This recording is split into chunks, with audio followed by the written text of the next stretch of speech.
Welcome back to Witchy Ways for Modern Days. This is Brittany, and today we are going somewhere that we've all been, but few of us ever really explore. We are going to be stepping into the vast, quiet, and shimmering world behind our eyelids, the world of dreams.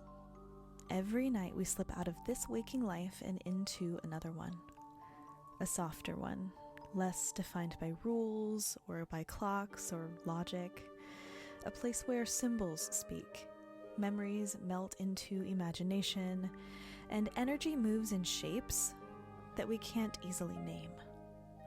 Dreams are one of those things that belong to everybody, and yet they still feel very personal, like they only happen to us.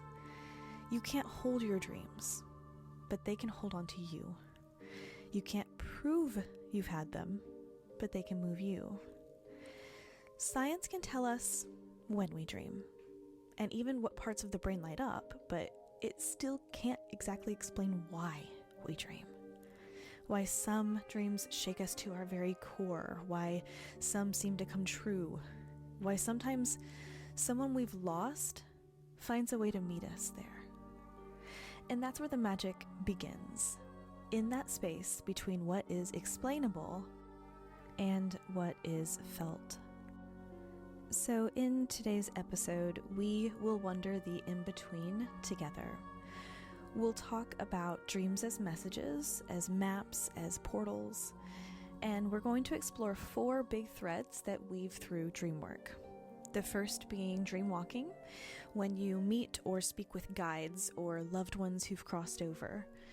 The second being astral travel, when your spirit moves beyond your body while you sleep.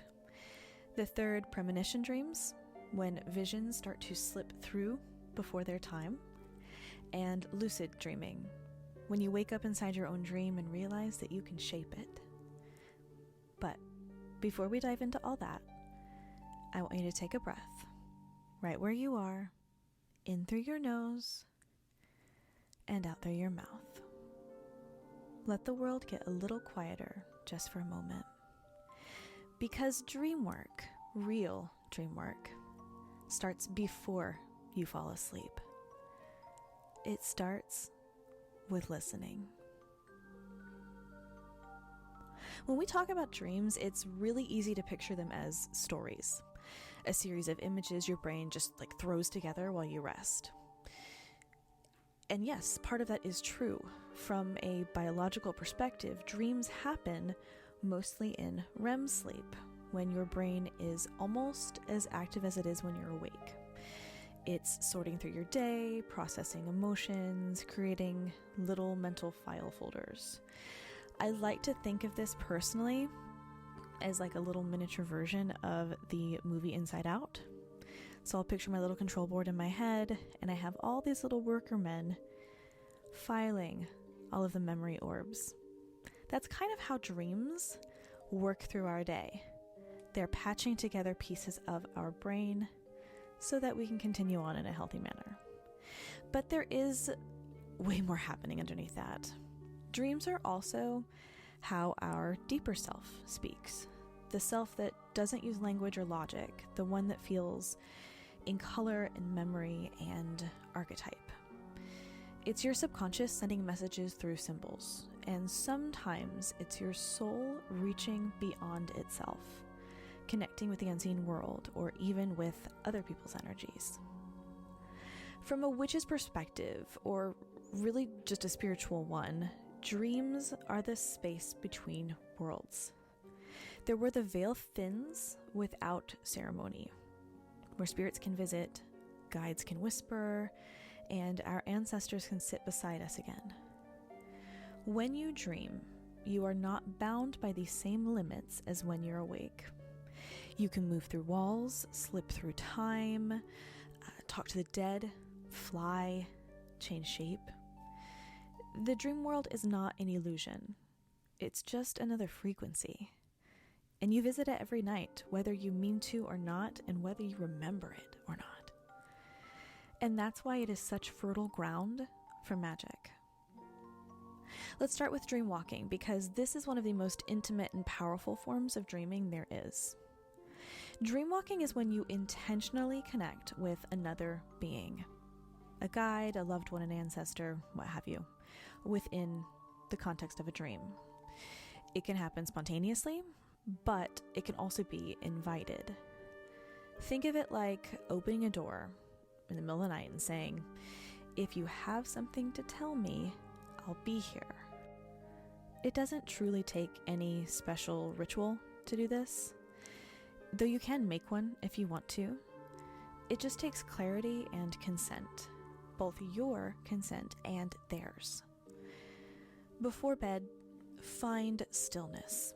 Let your day settle. You might light a candle, hold a crystal, something like amethyst or selenite, something that helps you to tune into peace. And then speak your intention softly. It can be something very basic, very simple, like, "If it's right for us to connect, meet me in my dreams tonight." That's it. No pressure, no expectation.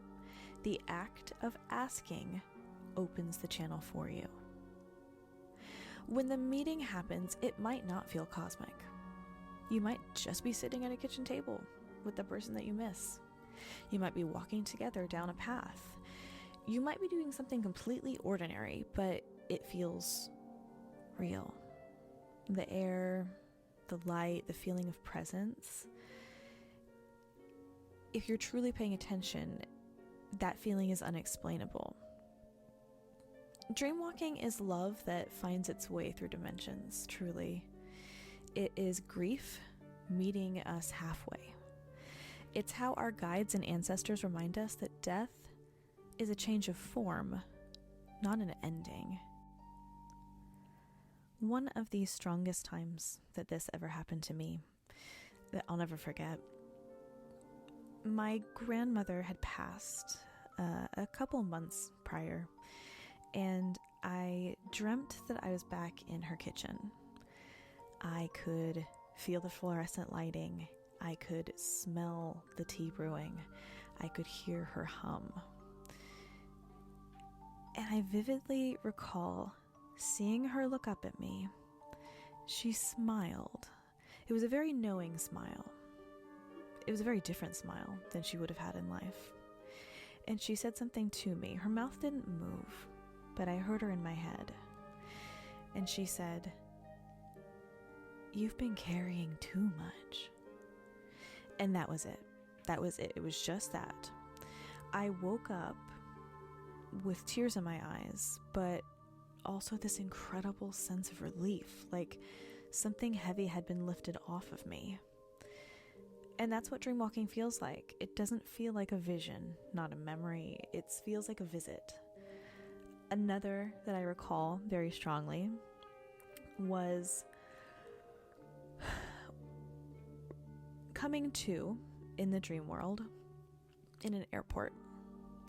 Just in the airport terminal, sitting down, and someone sat by me. And I didn't have to look up to know that it was my grandfather. I did eventually look up.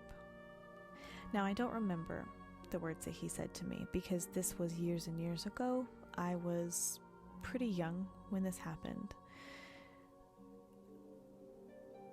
But the feeling of presence has never left me. I just remember sitting there and feeling him take my hand, and it felt just as real as any hand holding I've ever done in the physical realm. And that's what dreamwalking feels like. It's so real. Now, if you want to get better at it or do it yourself, probably I would suggest first keeping a dream journal.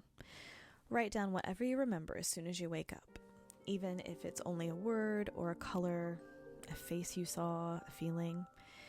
Dreams fade quite quickly, but writing anchors them. And over time, you're going to start to see patterns. Certain symbols or people might repeat themselves. And that is your subconscious, or guides, building dream language with you. Dream language is very similar to physical realm language. There are many different versions. We speak different languages, but ultimately it is one experience. And don't worry about interpreting every single thing correctly. Dreamwork is personal. A snake might mean transformation to somebody, but then it might mean fear to someone else. Water might mean peace for me and danger for somebody else. The key is what it means to you, your dream language. Some people wonder if it's possible to visit someone else's dream, somebody who is still living. The answer is yes, but carefully. Dreamwalking should always be mutual, never invasive. You can try it with a partner or a close friend by setting the same intention before bed. For example, saying, "Let's meet in the garden by the lake tonight." And then compare your notes in the morning. Sometimes it lines up eerily well. Sometimes it's more symbolic. Either way, it is a beautiful exploration of shared energy. But respect is everything. The dream world has boundaries, just like this one. Always ask permission energetically before you enter another space. You'll know if it's welcome. The energy will feel open and light. And if the energy does not feel open and light, step back. In dreams, just like in all magic, consent is sacred. When you dreamwalk, you might feel the air shift, the colors change, the noise starting to fade. It's as if the dream becomes hyper real. It's like turning up the crispness on a photo. You might see someone approaching or feel a presence before you see it, like me sitting down in that airport terminal and feeling my grandfather sitting down beside me before I can see him. Now, sometimes words are exchanged. Other times it's just energy. It's a hug, a look, knowing. If it feels loving, grounded, or peaceful, it is very likely your lost loved one. Now, if it feels chaotic or uncomfortable, you can simply say, "Not tonight," and wake yourself up. You're never at the mercy of a dream. You are always the one steering it. With practice, you will recognize authentic visits. Guides often come with warmth, light, or symbols, like feathers, keys, animals, paths, very familiar things over and over. Loved ones might appear to you as younger than they were when they passed, or they might appear as glowing, or they might just smell exactly like they used to. That perfume, that hint of smoke, even the smell of their kitchen that starts to bring them back to you. And when you wake up, take a moment to thank them. Gratitude strengthens connection. Dreamwalking teaches us something quite precious, that love, once it is formed, doesn't end with a physical body. Energy keeps reaching. And the dream world is one of its favorite highways. Now, there is another type of dream travel. It's a little different, a little more vast, a little more familiar in the popular landscape. And this one isn't just about connection, it is about exploration. It's called astral travel. You might have heard of it as out-of-body dreaming or astral projection. When you astral travel, your spirit or your consciousness or your energy body, whatever name you like best, it steps outside your physical body while you sleep. Now, your physical body stays safe and still, but your awareness is what is expanding. You might float, fly, or find yourself somewhere entirely different. It can happen spontaneously. Many people experience it without even knowing what to call it. You might feel yourself hovering above your bed, or gliding through the ceiling, or standing in a landscape that glows in ways that earth light doesn't. The key difference between an ordinary dream and an astral experience is clarity. Astral dreams are vivid, The colors are very electric, the sensations are sharp. You can think clearly, make choices. It feels real because energetically it is. You're not leaving your body in a dangerous way. You are expanding awareness. There's always a connection, an invisible thread of light, sometimes called the silver cord, that keeps you tethered to your body. You can think of it like a signal line. No matter how far your awareness drifts, it's never broken. If you would like to try astral travel intentionally, there are two main ingredients: relaxation and trust. Before bed, do whatever calms you most. Breathe, meditate, listen to soft music. When you're lying down, imagine your body growing heavier with each breath. And then I want you to imagine your energy body, your subtle self, rising just a few inches above the physical one, then settling back down, like gentle waves in water. Eventually, you might reach a state where your body is asleep, but your mind is wide awake. Some people might feel a faint vibration or hear humming. That's just your energy shifting frequency. If you feel ready, imagine yourself gently lifting out of your body and floating a few feet above where you're sleeping. Don't force anything. Let it happen if it wants to. If you open your quote-unquote eyes in that state, you might see your bedroom bathed in a silvery light, or feel like you can move simply by thinking about it. And if you ever feel unsteady, just think of your physical body, your name or your home, your life, and you will be right back in your body. Astral travel can be incredibly healing. It offers perspective, quite literally. You can visit temples, meet guides, rest in fields of energy that recharge your soul. Some people visit realms of color or sound, or even revisit memories from other lifetimes for closure. Now, if that sounds way too mystical or woo-woo for you, just think of it as your consciousness stretching, exploring just a bigger version of itself. Astral travel and dreamwalking sometimes overlap.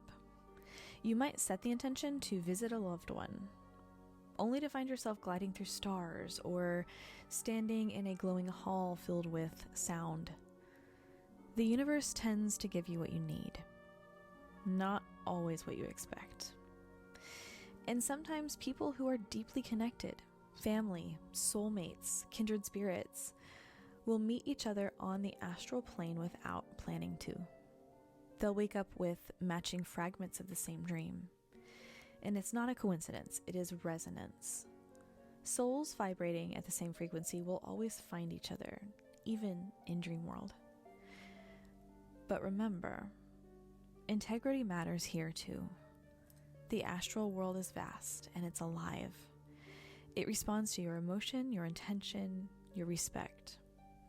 Treat it like you are a guest, and it is kindly allowing you to travel there. I do want to take a moment to discuss energetic exhaustion with dreaming. Sometimes you wake up in the morning and it feels like you did not sleep at all. Your eyes are open, the sun's up, the alarm is buzzing, but your body already feels like it's lived a whole day somewhere else. And that is one of the more unfortunate things that can happen when you've been lucid dreaming or dream walking all night. When you're lucid, when your awareness stays on inside your dreams, your mind is still active. You can be flying, exploring, meeting guides, solving puzzles, talking. It can feel like an entire lifetime compressed into a few hours sometimes. Your physical body is resting, but your energy body has been working overtime. It's like leaving your computer on at night it still is humming beneath the surface, even if it is technically off. Dreamwalking can have the same effect. When you meet with guides or loved ones or move through the astral, you're expending spiritual energy. You're using the subtler muscles, the ones that won't show up on an MRI, but definitely make themselves known come morning. You might wake up feeling foggy, heavy, or emotionally drained.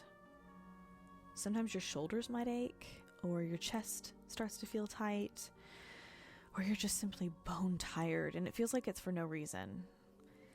It's not just a lack of sleep, it is energetic fatigue.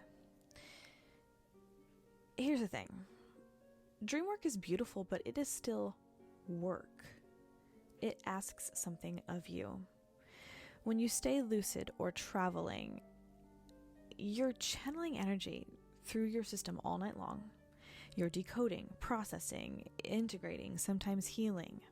So if you ever wake up like that, exhausted from the night before, take it as a sign to ground, to hydrate, and rest your spirit. Try not to immediately rush into the day if you don't have to.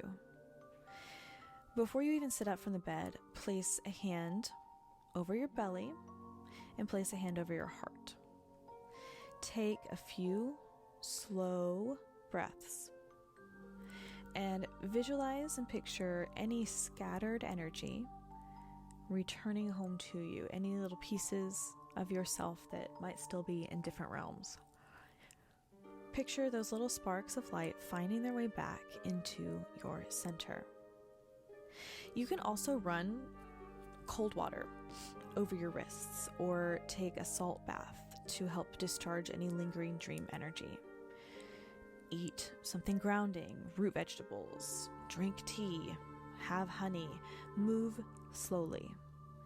And if this happens often, like you're waking up like very frequently and you're so tired from dreaming, you can set boundaries for your dreaming. Yeah, even boundaries exist in the astral. So before bed, you can say something similar to, "Tonight I rest deeply. My dreams might unfold, but I remain replenished and restored when I wake up."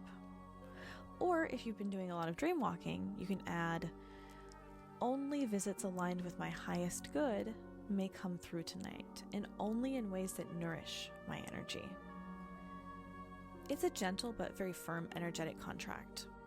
Your spirit hears it, and so does everybody else.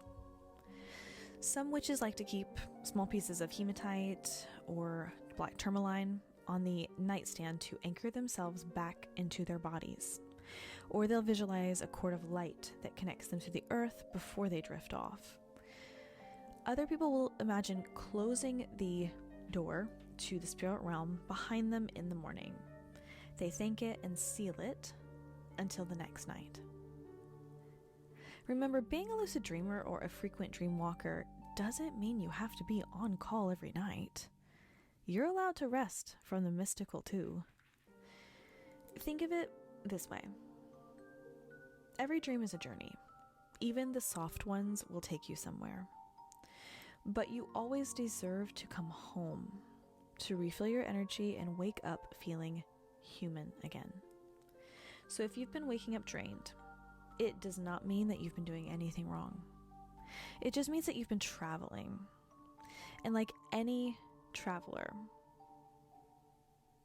that knows their stuff, knows when you return, you're usually more tired than you were when you left. So you need grounding, you're going to need water, and you're going to need rest. Everything else will fall into place. And that brings us to one of the most mysterious and sometimes unnerving experiences. Premonition dreams. Those strange moments when something you dream about comes to pass later in waking life. Nearly everybody has had one. You dream about a place you've never been, and months later, you walk into this place exactly how you saw it. It's the same angle of light, or the same pattern on the floor. Or you dream that somebody you love calls you, and the next morning they do. Sometimes it's small things, sometimes it's profound. Premonition dreams can make you feel both awe and unease. They remind us that time, at least time in the way that we live it, is not as linear as we are led to believe. In dream realm, all moments coexist. Your subconscious or your higher self might be able to glimpse threads that have not had a chance to weave themselves into your waking reality just yet. Many people who have premonition dreams will describe a certain texture to them, a vividness, a sense of importance, heaviness that sticks with you after you wake up. They feel more solid than ordinary dreams. Colors are sharper, or the emotions are stronger. Or sometimes there's a knowing that sits in your chest, like, this is a dream that matters. The trick here is not to fear them. Premonitions are not punishment or tests. They're simply energy transmissions, flashes, or information that move through your awareness. The goal is not to obsess over predicting the future, but to understand that you're connected to a larger field of knowing. Consider thinking of time like a river, and your dream state is where you can float both upstream and downstream.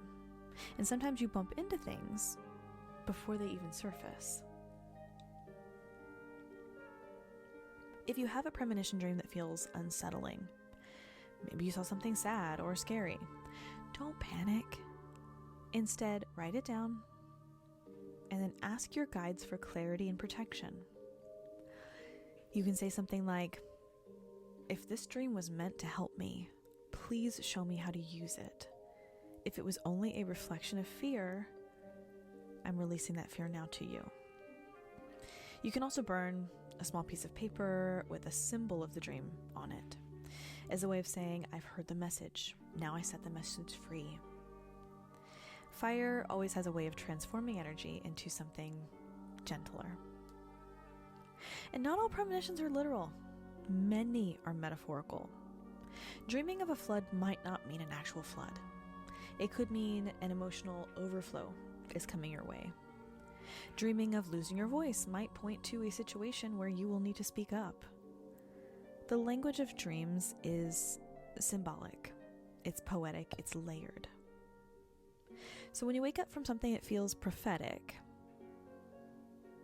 sit quietly with yourself for a second and ask, what does this mean for me right now? How can I deal with this right now? And often that's where the real guidance lies. Premonition dreams remind us that we are part of something vast and interconnected, a web of energy, intuition, and memory that stretches across time. When you start to accept that, you move from fear into empowerment. And you start to realize that your dreams aren't actually as random as you think. They are whispers of your own expanded consciousness. Now let's talk about the one that everyone's mostly curious about, lucid dreaming. The moment when you wake up inside your dream and realize, oh, I am dreaming. It's the point where awareness meets imagination.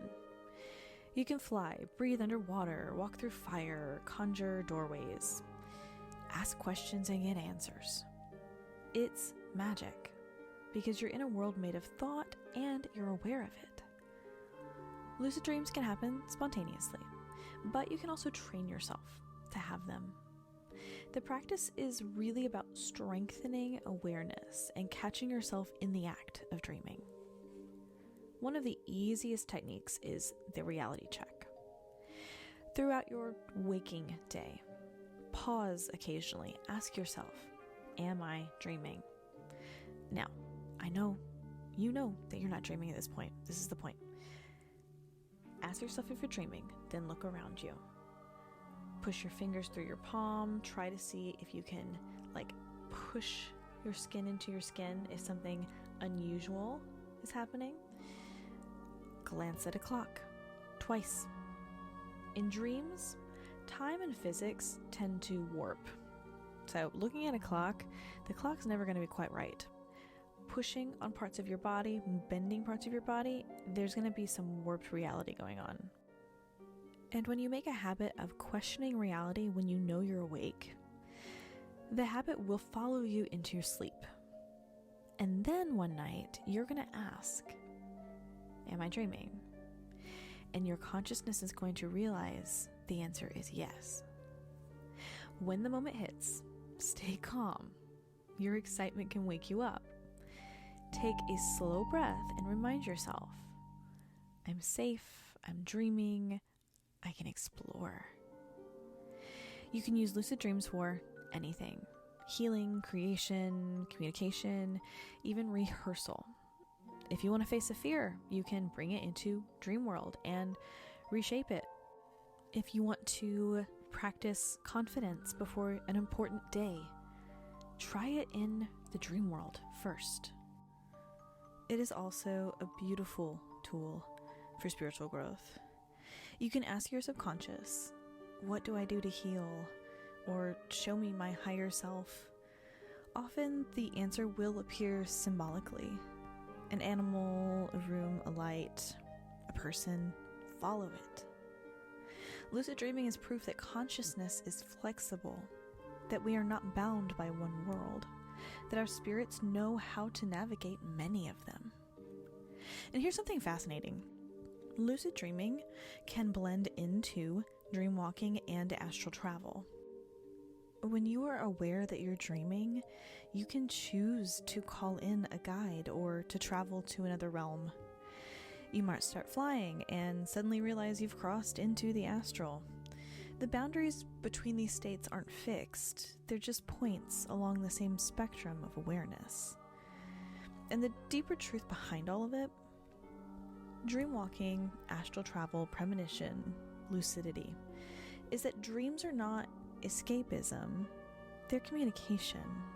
They are the language of our souls. When I started keeping a dream journal a few years ago, I noticed something curious. The more I paid attention, the more vivid and symbolic my dreams became. It was as if my subconscious realized that I was finally listening to it. It started small. Colors that carried emotion, recurring symbols like bridges and mirrors, and then whole conversations with my higher self.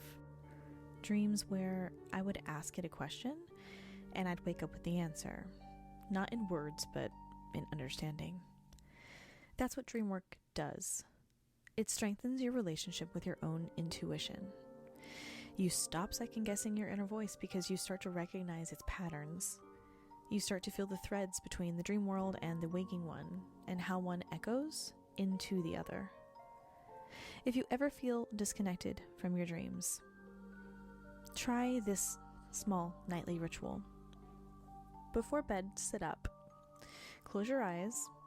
Say softly to yourself, "Tonight, I'll remember." That's it. Then picture a soft light, maybe candlelight, moonlight, pooling behind your forehead where your third eye rests. Imagine it opening just a little, glowing like a gentle lamp. When you wake up, write down whatever lingers, even fragments count. Sometimes one image, whether it's a door, a feather, a name, is all you need. And if you want to go deeper, ask your dreams specific questions. What lesson am I ready for? Show me. What truth am I avoiding? Show me what's next for my spirit. You might not get an instant answer, but the message will arrive. Maybe the next night, maybe in a symbol, maybe in a conversation that mirrors your question in the waking world. Dreams do have a way of weaving themselves into our days. Dreams are not just stories the mind tells at night. They are the oldest form of communication that your spirit knows. They are where ancestors visit, where intuition speaks, where the universe leaves breadcrumbs for you to follow, if you should so choose. Every time you dream, you are touching the sacred, even in the strange, even in the nonsensical, even in the terrifying dreams. There is meaning woven through it all. So tonight, when you close your eyes, remember this. You are not just falling asleep. You're stepping through a doorway. You are crossing into the other side of knowing. And when you return, you'll bring a little bit of that magic back with you, in a feeling, a color, a sense of wonder. Dreams are one of the few things that we all share, across cultures, ages, and beliefs. They're proof that no matter how ordinary life looks, there's always another layer just beneath it, waiting for us to notice. Dreams remind us that reality is ultimately fluid, that connection is eternal, and that every night when we close our eyes, the universe opens a doorway just for us. So, sleep gently tonight, dream deeply, and listen carefully to them. Because your dreams are always speaking. You just have to remember how to hear them. Blessed be, friends. This week's bonus episode is all about empaths, and it's available now on our Patreon. If you'd like to join our little witchy community over there, you can find us at Witchy Ways for Modern Days. Thank you so much for your support.